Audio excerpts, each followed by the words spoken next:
Et bonjour à toi, enfant du futur immédiat. Toi qui es devenu si familier avec les ordinateurs que tu leur as donné le prénom de tes doudous. Aujourd'hui, nous parlons d'apprendre et d'outils numériques. Mais en fait, il y a deux combinaisons qui sont bien distinctes. Apprendre le numérique, les outils eux-mêmes, les interfaces, comment les créer. Et c'est de ça dont on va te causer aujourd'hui. Puis comment apprendre avec le numérique. Compter, lire, écrire l'histoire, la géographie, les sciences naturelles sur un ordinateur ou le reste, ça, nous le verrons une prochaine fois.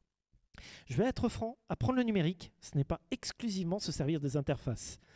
Certes, bon, allez, sincèrement, c'est toujours marrant de nos jours de mettre un bébé face à un cadre de photos du mariage des grands-parents, le voir tenter de balayer avec le doigt là, et pleurer parce que... Ben oui, bébé sait parfaitement se servir du smartphone de Tata. Déverrouiller, ouvrir Tinder et glisser les photos vers la gauche parce que tu n'aimes pas, vers la droite parce que tu aimes. C'est ainsi que Tata se retrouve surtout avec des photos de monsieur, la bave aux lèvres, tant qu'il y a un gros nounours sans peluche sur l'image. Oui, enfant du futur immédiat, tu as une chance incroyable. Moi-même, j'ai une chance incroyable. Quand j'étais au collège, les magasins arboraient fièrement des ordinateurs 8 bits à des prix relativement abordables. Tu le branchais sur la télé familiale, tu l'allumais et tu avais un langage basique. Tes parents ont payé fort cher un gadget qui empêchait à ta maman de regarder Arabesque et en plus, fallait apprendre à coder pour s'en servir. Comme j'ai eu une chance d'être dans une famille qui le pouvait, merci papa, merci maman, j'ai eu un de ces ordinateurs sur lequel, pour t'amuser, tu devais apprendre les arcanes de l'informatique. Ouais, bon, on va pas se mentir. Entre nous, ce genre d'ordinateur où tu es censé apprendre, tu découvres vite qu'il y a des jeux préprogrammés et qui valaient ton budget personnel de la haute du Père Noël et que c'était socialement plus acceptable finalement qu'une console de jeu. Mais bon, passons. Et puis j'avais aussi un kit d'électronique amusante. Et là, je dois avouer que j'étais vraiment pas top. Il m'a fallu apprendre les nombres complexes pour m'y éclater. En première, j'étais un petit peu précoce. Puis les ordinateurs familiaux se sont complexifiés, devenus plus chers aussi, jusqu'à la popularisation du PC. Dans les années 90, tu avais un Windows qui tournait au-dessus d'une couche MS-DOS et tu avais rarement un langage de programmation directement accessible. On a ajouté tellement de complexité dans les ordinateurs familiaux qu'on perdait progressivement la possibilité pour les enfants de bricoler directement. Les outils existaient, mais ils étaient payants ou alors cachés dans les sous-menus, de sous-menus, de sous-menus, alors très loin, très loin. Il y a eu comme un grand vide pendant 20 ans. Et depuis 2010, quelque chose d'extraordinaire est revenu. Les outils simples, pas chers et faciles à utiliser pour bricoler en famille.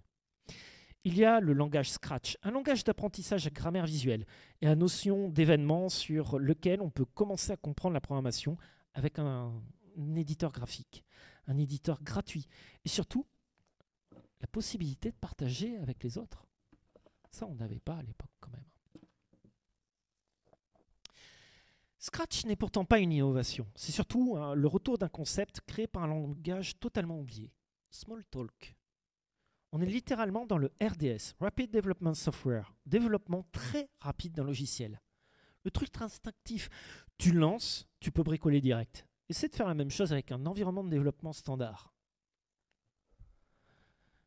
Alors imagine la frustration d'un de tes camarades de 10 ans.